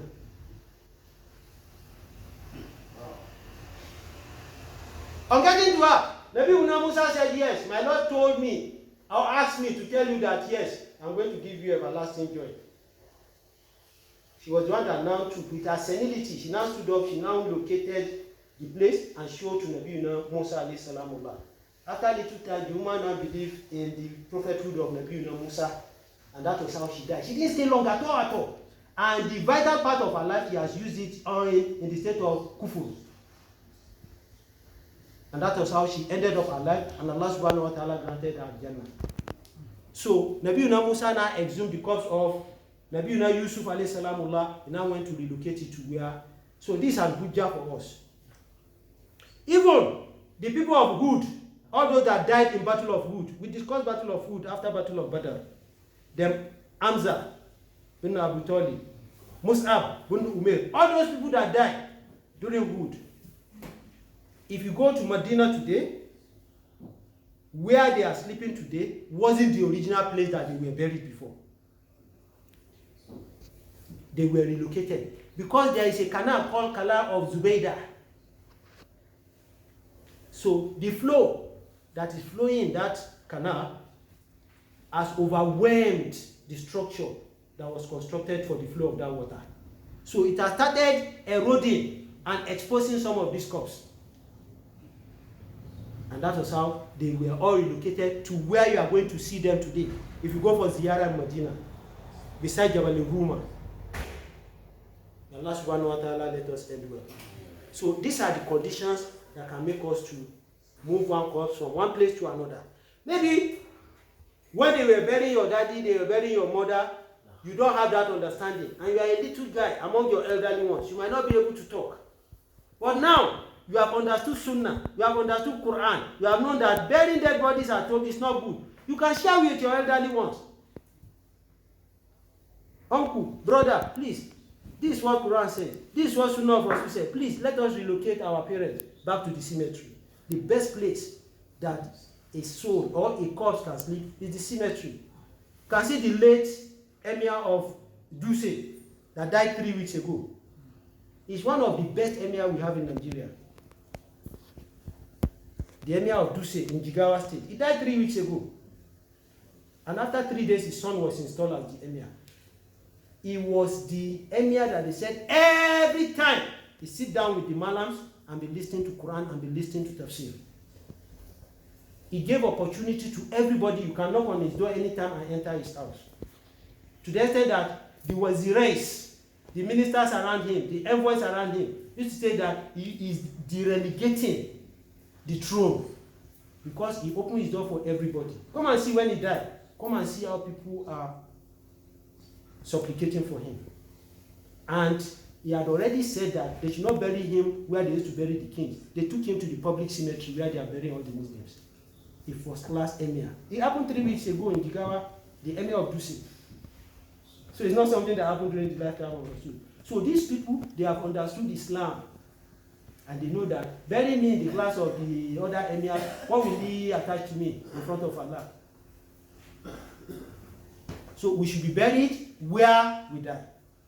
Kama qala Rasul sallallahu alayhi wa sallam. Now, who are those that we must pray upon? Because there are some Muslims that we must not pray upon them when they die. Number one, anybody that we believe that is observing salawat, the way we are observing salawat, is observing Ramadan, the way we are observing Ramadan, a mu'min, we must pray on him. Number two, an embryo that become a miscarriage after 4 months has already become a human being. According to the hadith of Rasulullah sallallahu alaihi wasallam in Arba'una Nawawi, that inna ahadakum yujma'u halqahu fi batni ummihi 40 yawman nutfatan thumma yakunu halaqatan misla dhalik thumma yakunu mudghatan misla dhalik fayusali ilayhi al-malak fayanfu fi ruh fayumaru bi 40 kalimat bi 40 kalimat laysa 40 kalimat. Allah subhanahu wa ta'ala will gather you together inside the womb of your mother. You put all together. The sperm of your father will fertilize the ovum of your mother after 40 days. Biologically, it's also proven, but that one came after Quran has already confirmed it. How the embryo developed, everything is in Quran. So after 40 days, that all this has come together, summa yakunu halaqatan misla dhalik. Another 40 days will come. Allah subhanahu wa ta'ala will put the bone together with all the blood, with all the clothing and everything. After another 40 days, Allah will now cover it with flesh. 40 times 3. Is that not 120? So after 120 days, if a miscarriage happened to a woman, that baby we are going to pay Salatul Janazah on it. But if it is less than 120 days, you won't, because it has not formed to what? To a human being. Because it is after that 40 times 3 that the soul will be given to him. So at the age of 60 days, at the age of 90 days, at the age of 110 days, at the age of 119 days, is still not a human being until they attain the age of 120 days. That is when you can do that. So a miscarriage after 4 months, if the baby comes out, it's compulsory on us to perform Salatul Janazah. A person that is in Isabul Ihram, Al-Ujjaj, either Ajia or Al-Haji, that went for Hajj or for Umrah in the state of Ihram, Rasulullah sallallahu alaihi wasallam said, we are going to observe our what? Our Salatul Janazah on him or her. That is why if you are in Mecca or in Medina, every after Salat, you finish your Salat like this, your normal daily prayer like this, after 5 minutes. The Muazzin, you say, As-salatu ala janaiz. He will say something like that. That every one of you, you should stand up. You want to observe funeral prayer. There is no prayer. We have 5 prayers on daily basis. Virtually, will they miss the 5 prayers without observing Salatul Janazah? No Salat in Makkah Haram and in Medina Haram that they don't perform any Salat. And it's not just one course, not 2, not 3. Because people gather there in millions every time. Even some people, they go there to go and die. Not that they go there for Ibadah, but they want to die there. So these people, when they die, we don't cover their face and we use their soap of ihram to clothe them. Because Rasulullah sallallahu alaihi wasallam said in an authentic hadith that but the muhrim use his clothes to cover him, but don't cover their face, because he's going to stand up in front of Allah on the day of Qiyamah mutalabiyan. Person that is doing what? Labbaik Allahumma labbaik, labbaik la sharika lak lak. This is how he's going to raise up in sight of Allah. That's why I keep telling us, every one of us, we should know wherever we used to go to. If you by mistake go to where they are drinking beer, go through an hotel where prostitution is happening, and that is where Malaikatul Maut or Malakul Maut sees your soul. That's where they are going to raise you from. They won't say by accident you are just passing by. You don't drink alcohol, but your friends, your associates, they dwell in consumption of alcohol. You now sit down with them, you say, I'm not drinking alcohol, I'm just taking Martina. If Allah sees your soul from there, you are going to be raised among the people that are consuming alcohol. And see you don't pray with your salawat. You don't pray with your siyam. So anywhere we are going, we should be conscious. Because anywhere you die, that place will testify for you on the day of Qiyamah. Another set of people that we can't bat and we can't observe Salatul Janazah on them are the people that died on the battlefield. Are the people that died during Badr. Are the people that died during Hud. People that died during Khandaq. You know they are fighting for the cause of Allah subhanahu wa ta'ala. Because these are martyrs. We have different type of martyrs. People that die in the cause of Allah subhanahu wa ta'ala, we won't bat them, because the state they are, that is where Allah subhanahu wa ta'ala is going to raise them. Even the blood, we should not clean it. And it's going to be smelling like a mist. So all them, Hamza, Musa ibn Umair, all of them like that, they were not bat. They were not bait. And that's how they are going to stand in front of Allah subhanahu wa ta'ala. Another set of people, and they, as they are, we won't observe Salat on them. Because they die in what? In the cause of Allah subhanahu wa ta'ala. I'm putting together the people we can buy a bat, the people we can observe Salat on them, and the people we can observe Salat and we can bat. Now, an armed robber, or a murderer, or an allot, a prostitute. Now we know that this activity, a handwork, is a nefarious activity. It's a nefarious handwork. Like a woman that went to Rasulullah sallallahu alayhi wa sallam. That, Ya Rasulullah, tahirni. Oh Rasulullah, cleansing me, purify me. فَإِنِّي زَنَيْتُ, because I performed adultery. The judgment that Allah imposed on such kind of people, please impose it on me. And she has already started growing her pregnancy. Rasulullah sallallahu alaihi wasallam said they should go and call her wali. Because you don't know her husband, they should go and call maybe her uncle, somebody that can stand for her in the position of a father. They called him. Rasulullah sallallahu alaihi wasallam spoke to him. After the third time, that he sent the woman away. After the third time, call the uncle for me. Rasulullah sallallahu alaihi wasallam spoke with the uncle. Now said, okay, we are going to pass the judgment on her, but let her go and deliver the baby in her. She was the one that offended, not the baby. When she delivered finished, she came. Rasulullah sallallahu alaihi wasallam, don't hear me. Rasulullah sallallahu alaihi wasallam, yes, you are going to do. Go and breastfeed the baby for a certain period of time. After some time, when the baby has matured, she now came. Rasulullah sallallahu alaihi wasallam said they should go and stone her, and they stoned her to death.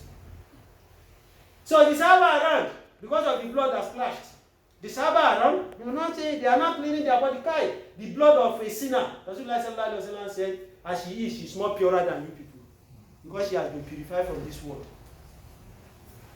So those kind of people that we used to reject, but they have the belief on Allah subhanahu wa ta'ala, when they die, we are going to perform Salatul Janazah on them. Al-Fajr, Woki, Fasiki, Zami Sallah, akan gawansa. Mazinaciya, Zami Sallah gawa akanta.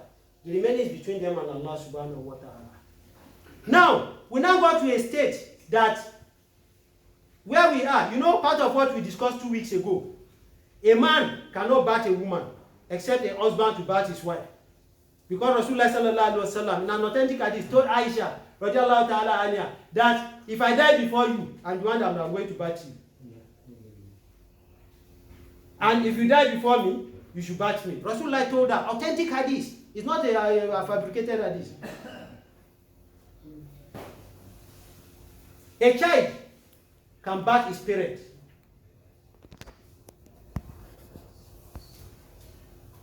We now get to a situation that somebody now died, but among all the people that are there, nobody knows how to do ghusl al-mayyit. It's a situation that happened, that a Muslim woman died, and among all the people that are there in that vicinity, nobody has the experience. I told us 2 weeks ago that we should go and learn this thing. You might get to a place that you are going to be the alim, you are going to be the scholar, you are going to be the mufti. So how do you want to build Islam? There was a problem one time between Ali ibn Abi Talib, the fourth Khalifa, and Abu Bakr, the first Khalifa. After the death of Rasulullah sallallahu alaihi wasallam, there was serious commotion in Islam. Serious one, because of who will succeed Rasulullah sallallahu alaihi wasallam. A problem now happened during the caliphate of Abu Bakr radiallahu ta'ala anhu. Some people doesn't want to pay jizya, tax. Some people did read that. They celebrated apostasy. They said they are no more doing Islam. All this happened. So one shame, a disgrace, want to come onto Islam, not to Abu Bakr. And it is only Ali radiallahu ta'ala anhu that has the knowledge on how to unravel the situation. Abu Bakr, Umar, they now sent for Ali to come. Ali didn't answer them. They sent for him the second time. He didn't answer them. Because he himself too believed that he's entitled to the throne. He was supposed to be the successor of Rasul sallallahu alaihi wasallam, not Abu Bakr. That is the reason why anywhere a high personality, a figurative person died, for somebody succeeding, even in Islam, you will hear some noise. There's nowhere. We are not talking about politics now. We are talking about Islam. So right from the time of the death, after the death of Rasulullah sallallahu alaihi wasallam, we find ourselves in that precarious situation. So the third time, they now sent that emissary to Ali that, stop, We are calling you so that you can come and take shame away from Islam. Don't let them shame Islam. That was when Ali radiallahu ta'ala now answered their call. So anything that will bring shame to Islam, we should try as much as what? To avoid it as much as possible. So part of the people that we can't observe Salatul Janazah on them is a kuffar. People that do not believe in what we believe. Even if it is your parents. And those of you that you have Christian wives at home. If your wife died, you don't have any obligation on her. If you are among us here, it's either you go and convert her to Islam, or you give her sekihuku straight. Or you divorce her straight. She should not have access to your body when you die. And as she is more or less like an impure substance to you.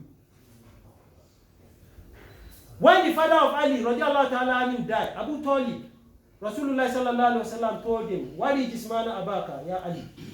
The man protected Rasulullah sallallahu alaihi wasallam. He protected him very well. But Rasulullah sallallahu alaihi wasallam never visited his dead body.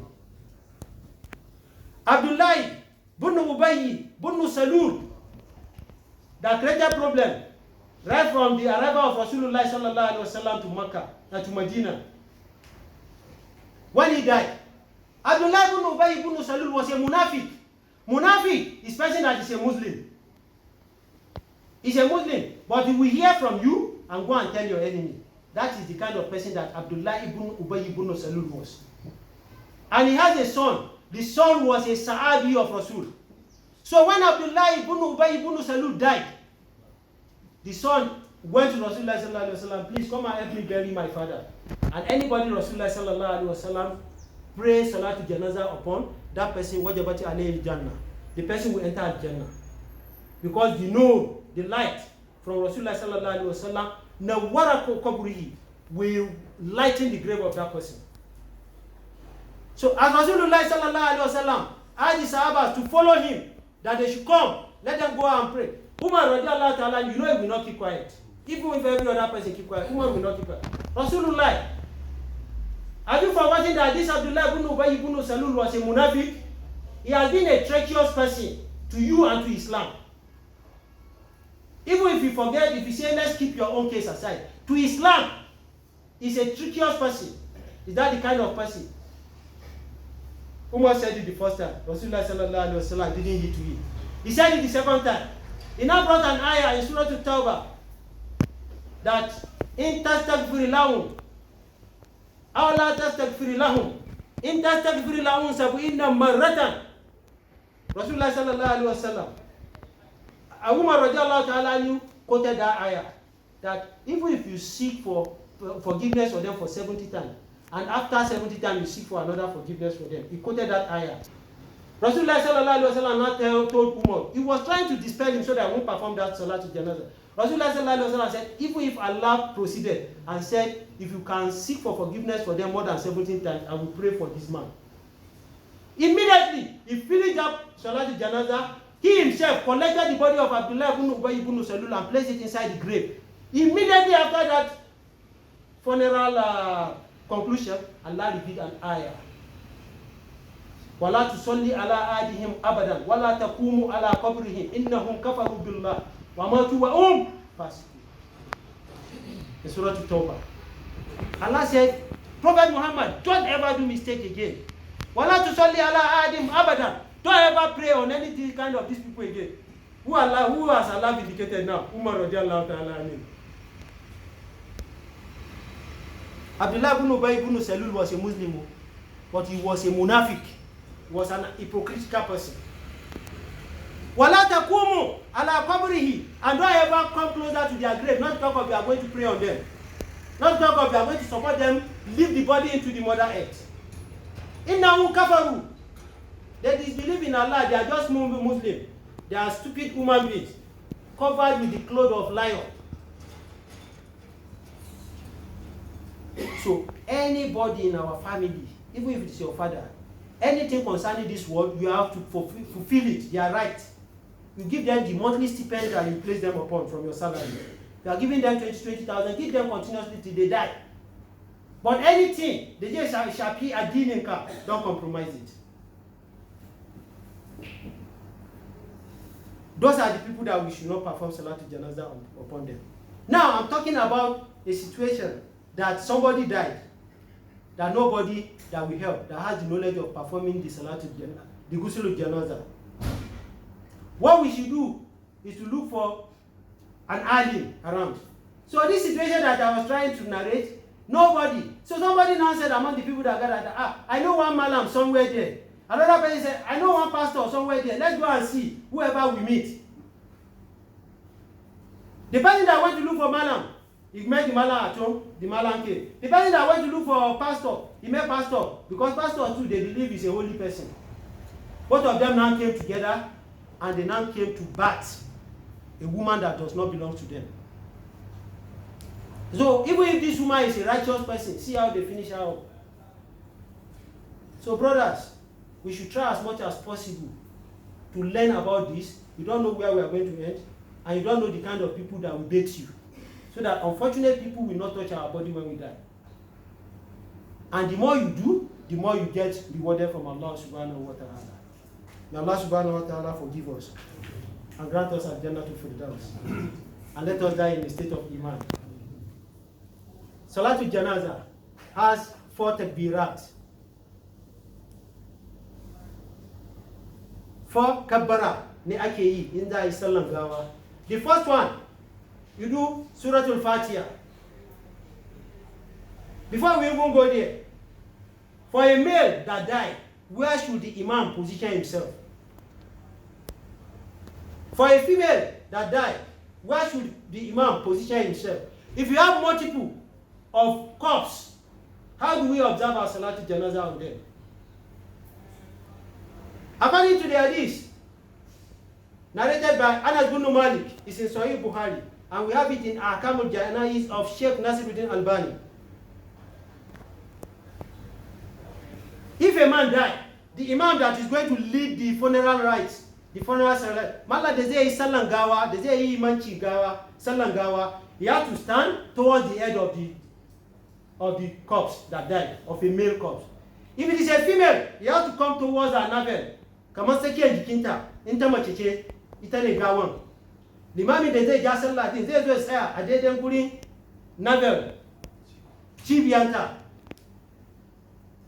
He won't stay here so that his direction will not be on her chest. He will stay somewhere here. And the body will be facing where? Qibla. That means she will be lying on what? On her right hand side, and he will also be lying on. That's why we are encouraged, if you are sleeping at night, and we should try as much as possible that our bed in our room should face Qibla.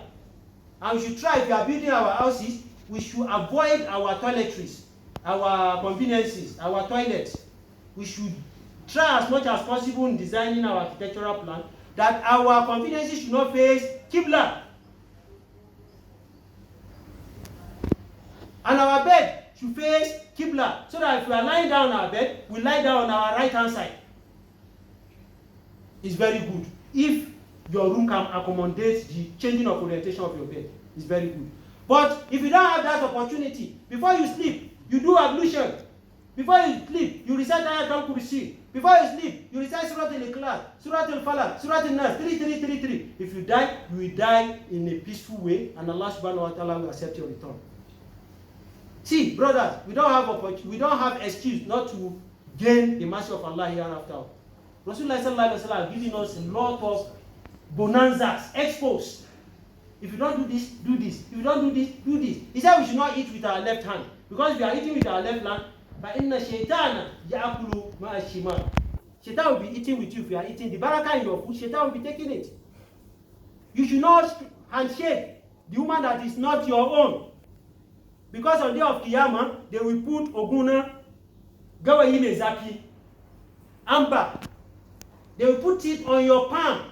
The woman that is not lawful to you, that you are shaking. Not talk of you are hugging her. If you are hugging her, you are hugging Jahannam. Rasul said we should not do all this. Are this not exposed to us to get a Jannah? But you are saying no. These are all what the Sahabas listened from Rasulullah sallallahu alaihi wasallam that made them to what? To gain this paradise from him. Talk. The first takbirat, the first takbir, we do what? We do Surah Al-Fatiha. The second one, we do Salat Ibrahimiyya, not Jawrat Kamali, not Salat Sabiki because you are Tantarika, you are this, you are that. No, not Salat Al-Fatih, not Salat Al-Kemiyya, not Salat Al-Kamila. Salatu al-Ibrahimiyya. Allahumma salli ala Muhammadin wa ala ali Muhammad kama sallaita ala Ibrahim wa ala ali Ibrahim innaka Hamidum Majid. And the other side, the way we used to do it on attire. You know we do it on attire. This is what you should do. Because Rasulullah sallallahu alaihi wasallam said, Sallu salata Ibrahimiyya. This is the best as-salat that you can do. Then, the third one, you do the prayer for the corpse. Allahumma ighfir lahu warhamhu wa afihi wa'fu anhu wa akrim nuzulahu wa assi madkhalahu wa nakki min al-khataaya kama yunqqa thawbul abyad min ad-danas. Allahumma baddil daran khayran min darihi wa halan khayran min alihi wa zawjan khayran min zawjihi wa adkhilhu jannata wa a'idhu min azabin nar. This is what you read at the third takbirat. What is the meaning? Allah forgive him and be merciful on him. Honor where he is coming to sleep. And widen his grave. That grave that we are seeing, I forgot to mention when we are talking about the visit of those two angels. When they come, as soon as they enter, they will open the grave. Some of those graves, they are wider than this refinery, as you see. That's 6 feet and 2 feet or 1 feet. You know, it depends on the width of your body. But nobody used to exceed more than 6-7 feet. But the width, you hardly see more than 2-3 feet. No matter how fat you are, we are going to press you. We push you that go. That where he's coming into, Allah widen it for him. Don't let it be tightened for him. You know when we are talking about the left-hand side ribs, to superimpose the left-hand side. You know when we are reading it the other time, in that hadith. So we are asking for mercy for the late one. Oh Allah, cleansing him from his debts. Because he's filthy, any dotini, yana the dirty at the kinsa. Allah, ka share shi, ka wanke shi, bilmahi, the ruwa, may ask him, pelu omitoma, wasaji, the ice block. Walbaraj, the ruwa may sanyi. Allahumma badil, Allah, change for him, ka chanza masa. Daran khayran min dari, the best house that is better than the mansion that is coming from. So all these places that we are living, in the muke zama yanzu, Bolane, no matter the millions that you spend on your building, Bolane, we are asking that the house, the befitting apartment that is better than where it's coming from. I built my house, 300 million. Japan's and Julius Berger were the ones that came to build it for me. It's not habitable and will never be habitable with the house that we are going to construct. We are going to start the clearing of the site.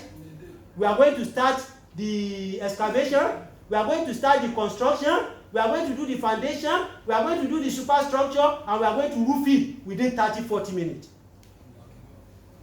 That is the best house that we are going to live. Which work are we doing for that house? Wa'alan khayran min alihi. Allah, choose for him the better family. Those your children that you are still in offices before, the better ones are waiting for you. We are the one that we say that Allah, Yara Nagari, be beautiful family that is better than this idiot that he left behind. Because most of these people that are stealing our money, if you ask them, then why are you stealing this money? They will say they want to keep plenty money in account for their children. Let me ask them, how much did their father left behind for them? Abi, look at all the people that are ruling us today now. How many of them did you hear the name of their father yesterday? And the people that their father's name was ringing in the society yesterday, where are their sons today? It is the children of nobody that are at the ends of affairs today. So those that are stealing, tomorrow we won't hear their name, we won't hear the name of their children again. So why are you stealing? Already we are telling them inside the grave that they should give you the better family. So you that you are stealing because you want to send your children to Oxford, you want to send them to Harvard, you want to send them to Cambridge, so that you can have the best certificate. We that you are less privileged one, you come and do a guy was. Oh no, need back for you, need back for money. Because better families are there that they are waiting. Wazaujan, khairan min zawji. We be telling Allah to give you better wife. So all this one we are marrying there, they are no better. You that your wife, the best advice she can give you is to go and steal in the office. To go and do permutation and combination. You should change figures. Abi Karim. They halal, they haram, go and bring them. That's the best advice. When you get to office, she will call you. Say, Idu, you say yes, ma'am. Now, because if you don't do it, that house will turn to Jahannam for you. We'll be telling you, as soon as you barely you finish, we'll be saying no. And the third takbir, Abi, we'll be saying that Allah should provide another better wife that is better than Zuhaira for you. Finally, we now say, Allah, give him al-Jannah. Allah, protect him against the torment of the hellfire. This is the dua that we do for the deceased, for the corpse, during the third takbir. Then the fourth one, that is where we are going to pray for ourselves.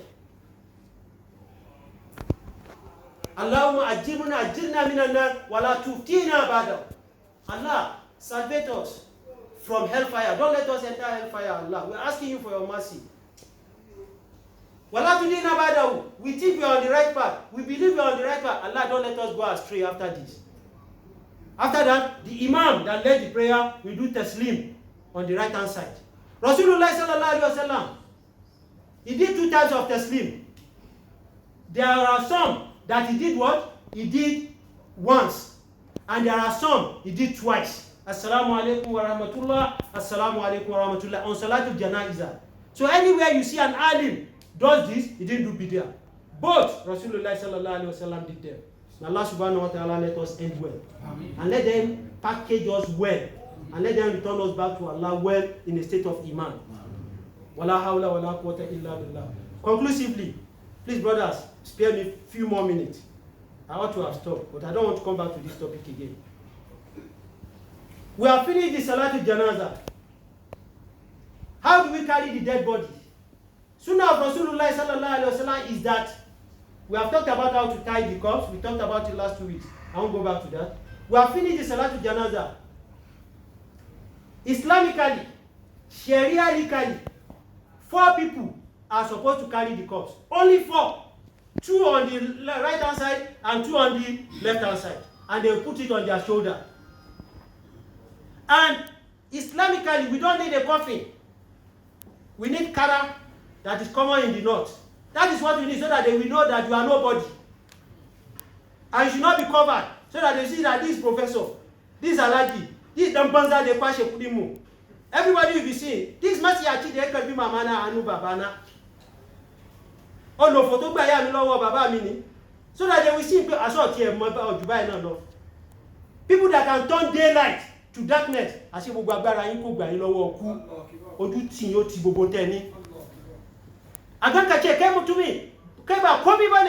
not supposed to be covered.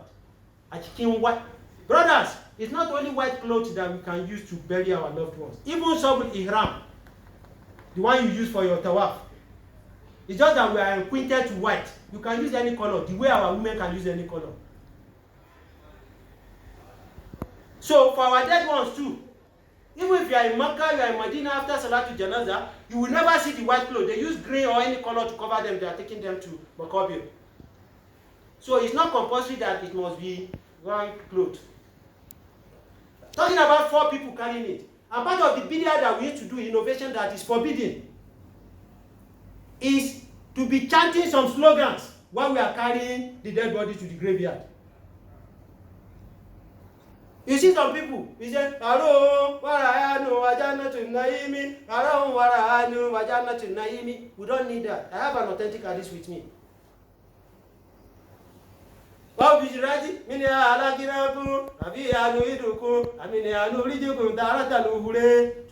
doesn't add any value to the dead person. To be doing any askar while we are going is makruh. I won't say it's haram. It's forbidden.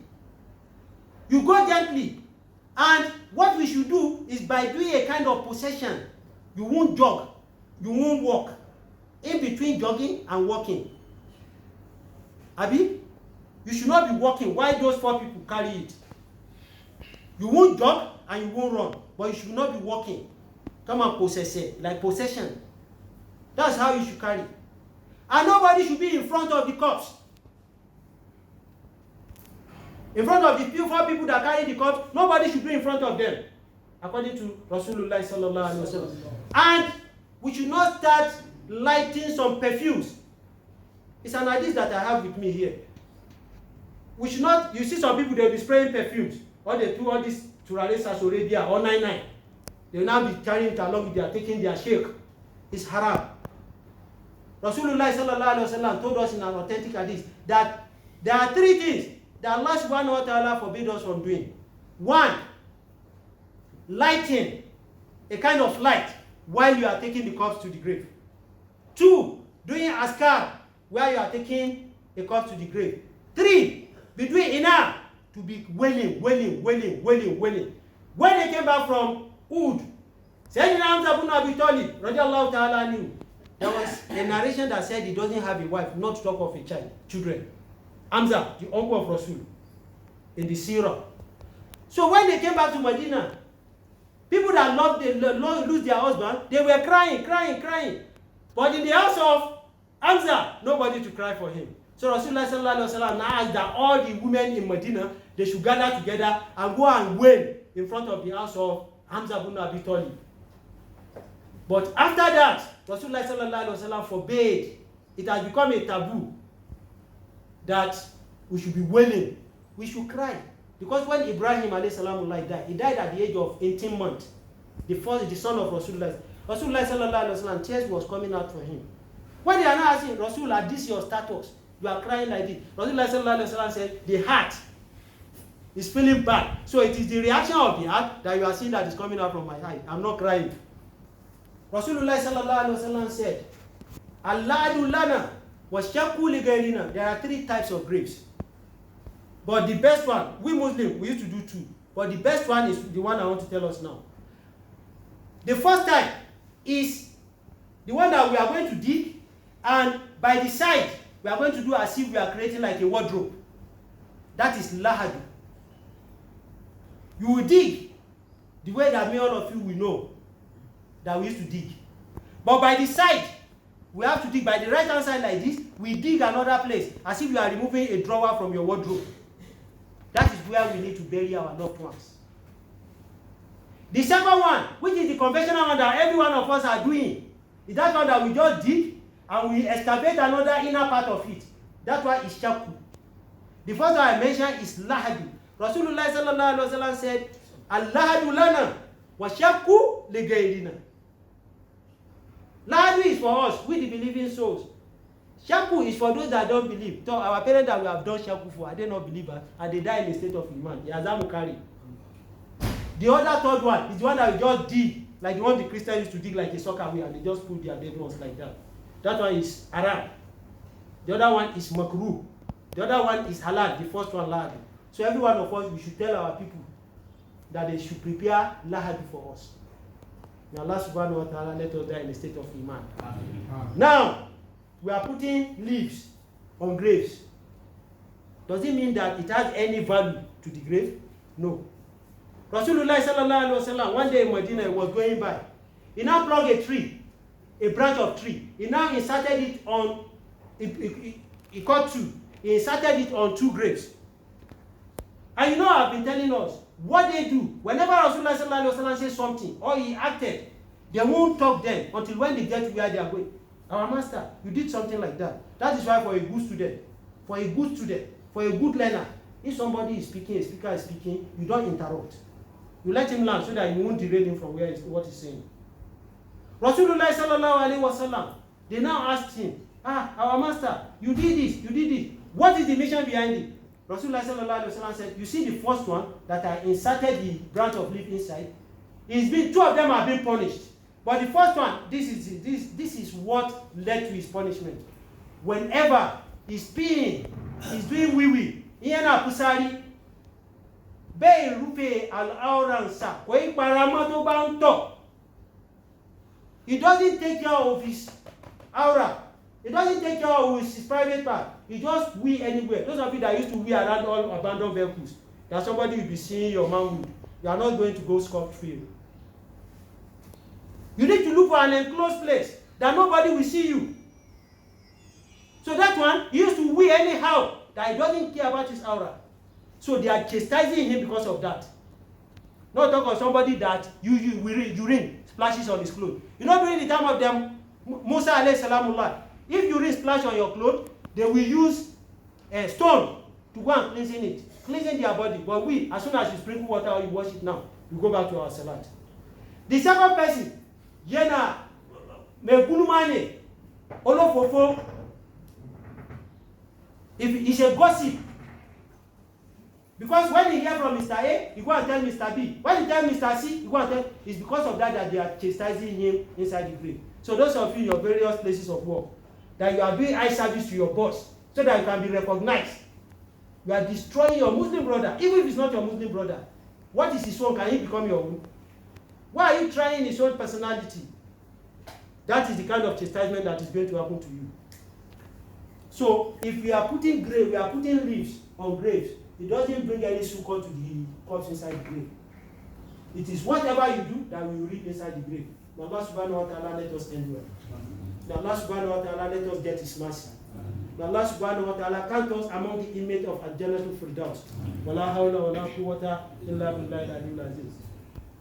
I think with all this, everybody should be able to vaunt their ego that if we are opportune to perform Salatul Janaza, to perform Gusulul Janaza and every stuff, we should be able to what? To take charge. I don't have the opportunity to do a practical the way we did that of Sabu Ihram. But with this, we should be able to do something. May Allah subhanahu wa ta'ala gather every one of us together in Al-Jannatul Firdaus. Allahumma izzal Islam wal Muslimin. Wa zilla shirka wal mushrikin. Wa damir adaka adda ad-din. Wa ansur ibadaka al-muwahidin bi rahmatika ya arhamar rahimin. We are getting towards getting another new Nigeria. Phase 1 has gone. Phase 2 by next coming weekend, right? So Allah, the best of them, Allah choose for us. The one you have chosen for us, in a dubious way, in a magnanimous way, whatever, you have chosen the person you are going to choose. Legal battles will be going up now. They've started since yesterday. Allah, the one that will favor us. Because I believe we are not biased. We all see what happened in Lagos State. We Muslims, we are not biased. We are not religious bigots. We are not religious fanatics. We are not religious sentimental people. If that is what we ought to have done, the margin will have been very wide according to the way the other people did it to us. Allah, you have chosen the person you want to choose now. How you choose him, we don't know. How you got there, me, I don't know. And I believe some of us don't know and we don't want to know. The succor that will be in this country, Allah, let us also be beneficiary of it. The governors, the local state or whatever that will be forthcoming, Allah choose the best for us. Allah choose the best for us. The benefit of this country, Allah let us also be part of the people that are benefiting. Our brothers that are security personnel among us, Allah continue to be protecting them. Yesterday, one sergeant in a lorry, is a sergeant attached to Kwara State Government House. We went towards S.A.W yesterday. Maybe it was his wife, maybe it's his woman girlfriend or whatever. They had an altercation between them, and that woman has 2 wives. He shot the woman straight, and after shooting her, he shot himself. Yesterday morning in the lorry, one Taiwo something, it's a sergeant attached to government house. So if I'm saying that, praying that the weapons you are using should not be used against you. He was the one that shot that woman. They've enjoyed themselves. Their love turned sour. He now used the same pistol that he was supposed to use to protect himself, to eliminate himself. Yoruba people used to pray. Oko Oba, Ada Oba, Olonijo Sanlese. They will say the pattern here, the Ada the Piki Aiki, the Shikal Alesa is Aremu. Mumuna the pattern here, the Ada and Zule. Woji Aiki Mune, Kan Alesa Musamu Musiba, the Zay Chinyemu. My Adua Inkina. Whatever will bring calamity to us, Allah, let us distance him away from us and distance us away from it. Wherever your family are, because you are the one doing the most sensitive work among all of us, security personnel. The people that are coming, the enemy you are supposed to fight, you don't know what is in their hand. And you too, you have your family somewhere. Allah will protect you and protect your family. Allah will protect you and protect your family. But I will keep saying something. You too don't misbehave. Don't say I have something to protect myself. Don't misbehave. Remember you are going to stand in front of Almighty God and raise your gun like this. Every one of us, you that you have your own power is viral. You can fire. You can fire. Before you hire, you are fire 100. Before you hire one, you are fire 100. Inna rabbaka labil mirsad. Allahumma ati nufusana taqwaha wa zakkiha anta khairu man zakkaha anta waliyuha mawlaha bismillahil ladzi la yadurru ma'a ismihi shay'un fil ardi wala fis samai raditu billahi rabban wa bil islami dinan nabi muhammadin nabiyyan sallallahu alaihi wasallam subhanaka allahumma wa bihamdik ashhadu an la ilaha illa anta astaghfiruka wa atubu ilayk qumu ila salatikum yarhamukumur rahman